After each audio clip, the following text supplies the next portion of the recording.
Olá pessoal, este é mais um vídeo do meu grupo do Facebook, Família Verdade Política, e do meu canal no YouTube.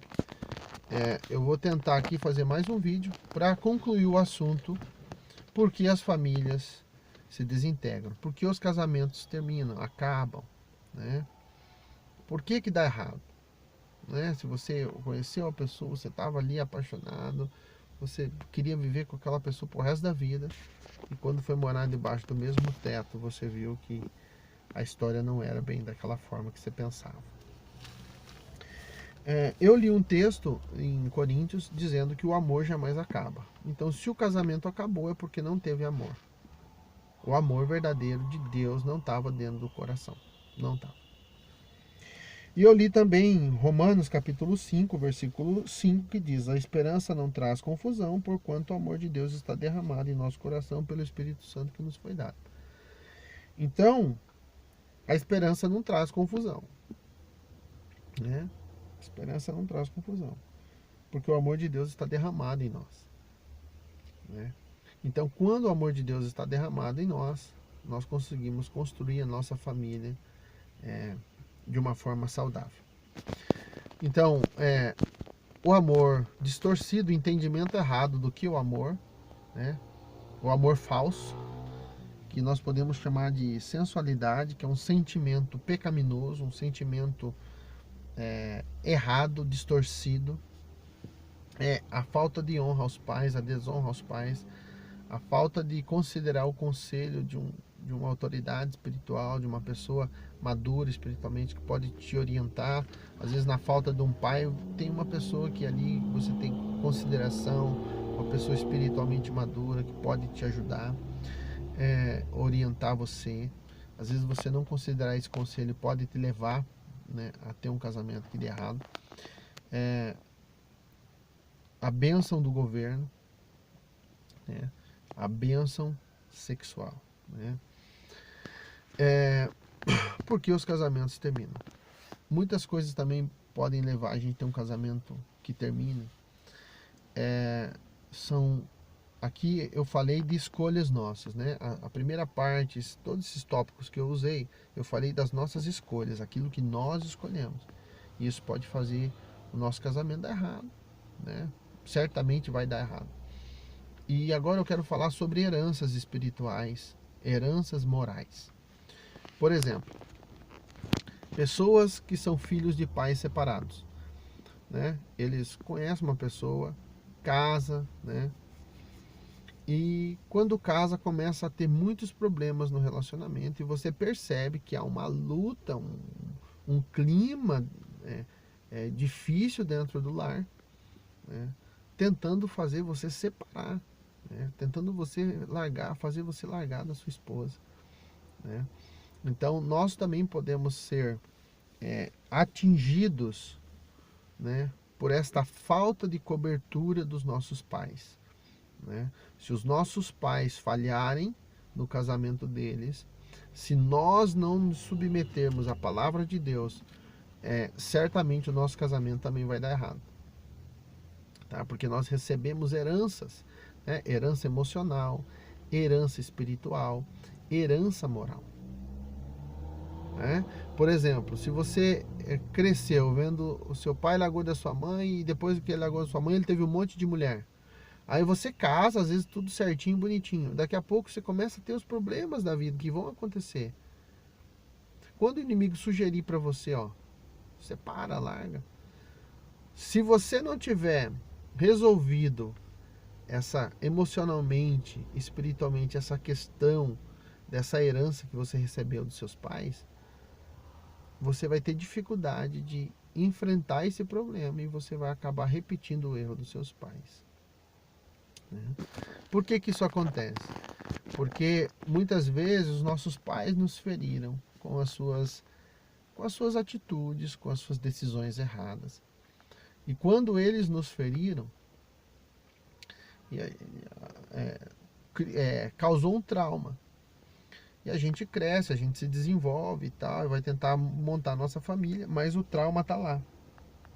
Então, quando a gente está ali dentro do casamento, a gente começa a ver que a gente está fazendo as mesmas coisas que os pais da gente faziam, né? Às vezes brigas, xingamentos, maldições, palavras de maldição que o pai lançou às vezes sobre você, você acaba, né, lançando sobre o seu filho. Às vezes você viu seu pai xingar sua mãe, você começa a xingar a sua esposa. Você começa a repetir aquilo, né? Então, e por que que isso acontece? Porque essa ferida está aberta, essa ferida não foi curada, você não conseguiu ainda perdoar realmente o seu pai, a sua mãe, sua família. Porque a hora que você perdoar, você vai estar sarado, curado, e aí você não vai agredir, você não vai ofender, você não vai xingar. Então, uma coisa que a gente precisa entender, a gente dá aquilo que a gente tem. Se você é uma pessoa que maldiz o seu filho, maldiz o seu cônjuge, né, fala palavras duras para ele, né, e se você viu seus pais fazer isso e você está repetindo isso, existe uma ferida aí, entende? Essa ferida está aberta e você precisa curar essa ferida. Você precisa ir para Jesus. Você precisa perdoar os seus pais, né? Perdoar, pedir para o Senhor te ajudar a perdoar, né? Porque a hora que você perdoar, você não vai fazer isso para os outros, né? A gente só dá aquilo que a gente tem. Se a gente está repetindo os mesmos erros dos nossos pais, é porque existe uma ferida aberta, entende? Se você, por exemplo, viu seu pai trair sua mãe, né? Ele tinha umas brigadeiras lá e ele traía a mãe. Aí você casa, aí começa a ter suas brigas. A primeira coisa que o inimigo vai apresentar para você, se essa ferida está aberta, é trair sua esposa. Entende? Ah, se o teu pai foi embora de casa ou tua mãe foi embora de casa. Quando você começar a ter problema no casamento, a primeira coisa que você vai pensar é pegar a malinha e ir embora. Você vai fazer tua mala e vai embora. Entende? Por quê? Porque a ferida está aberta dentro de você. Entende? Isso não foi curado. Você não perdoou os seus pais. Porque a hora que você perdoar os seus pais, você vai entender que aquilo que eles fizeram estava errado. Você não quer aquilo para você. Você não quer fazer com o outro aquilo que fizeram para você. Entende? Então, para concluir, nós só podemos construir o nosso relacionamento, o nosso casamento, a nossa família, se a gente pautar as nossas decisões, né, e a construção do nosso casamento na palavra de Deus, alicerçados na palavra de Deus. A Bíblia diz que existem dois tipos de homens, de pessoas. Existe o prudente e o insensato. O prudente é aquele homem que edifica sua casa na rocha. Então vem o vento, vem a chuva, vem as ondas, né? Bate naquela casa, mas aquela casa está edificada na rocha, então ela não cai, ela sustenta, né? E também diz que tem o homem imprudente, insensato. É aquele homem que construiu sua casa na areia. Então vem a chuva, vem o vento, vem a tempestade e derruba aquela casa. A casa não suporta. É a mesma coisa a nossa vida. A casa fala de nós, o nosso casamento, a nossa vida, a nossa família, né? Se nós construímos nosso casamento fora dos mandamentos de Deus, a hora que vir a tempestade, essa casa vai cair. A tempestade ela vai chegar para todo mundo. Ela vai chegar para o incrédulo, para o crente, ela vai chegar para todo mundo. Tá? A tempestade vai chegar. Agora a diferença é como eu enfrento a tempestade. Como eu enfrento os problemas da vida.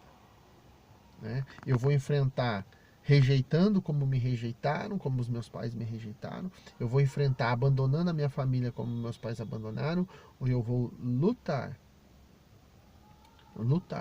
e vou decidir no meu coração que comigo não vai se repetir o que aconteceram com os meus pais. Ok? Então, eu espero que essa palavra ajude você, traga entendimento, luz para a tua mente e que Deus abençoe poderosamente sua vida. Ok? O que vai definir o nosso futuro são as nossas escolhas. Ok? Por maior que possamos ter heranças dos nossos pais, se nós fizermos a escolha certa, se nós estivermos abertos para perdoá-los e fizermos as escolhas certas, as coisas darão certo para nós. Ok? Porque Deus é fiel, Deus é amor. E Ele honra aqueles que se humilham diante dEle. A Bíblia diz que Deus resiste ao soberbo, porém Ele dá graça aos humildes. Então, se você se humilhar, Ele vai te dar graça para você amar a sua esposa, para você amar o seu marido. Só para terminar, é, eu vi uma palavra muito interessante sobre cruz, né? Que às vezes a pessoa acha que a cruz é o marido, que a cruz é a esposa, né? Eu achei muito interessante e veio um discernimento assim que, na verdade, a cruz sou eu mesmo, a cruz está dentro de mim. Às vezes é a minha maneira de lidar com os problemas da vida é que vai fazer essa cruz ficar mais leve. E a cruz não é o meu cônjuge, a cruz é eu, é os meus sentimentos, é a minha maneira errada de reagir diante das intempéries das situações da vida.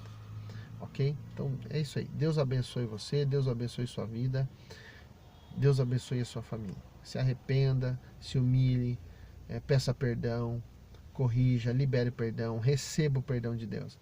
Porque eu tenho certeza que aqueles que se humilham, Deus exalta. É isso que a palavra dele diz. Ok? E conhecereis a verdade, e a verdade vos libertará.